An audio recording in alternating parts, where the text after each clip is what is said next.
یا ستوري یا ښکلا د سرزمین درته راوړم.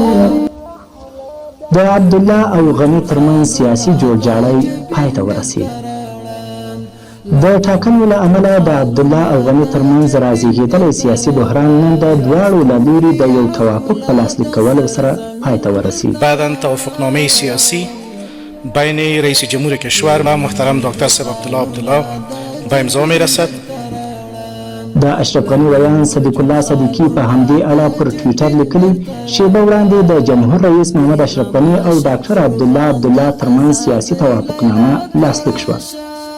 د دغه توافقنامې پر بنسټ به ډاکټر عبدالله د ملي مصالحې عالي شورا رئیس وي او د ټیم غړي به یې په کابینه کې مشارکت ولري. که څه هم لا د دې توافقنامې جزئیات څرګند نه دي، خو تر دې وړاندې رسنیو ته د توافقنامې د راوتلو متن په اساس به د کابینې 50 سلنه ګمارنې د عبدالله له لورې کیږي، دوستم ته به د مارشالۍ رتبه ورکول کیږي او د دولت عالي شورا به تشکیلیږي او تغییر او تبدیل به د دلایلو او دواړو لورو په توافق صورت نیسي.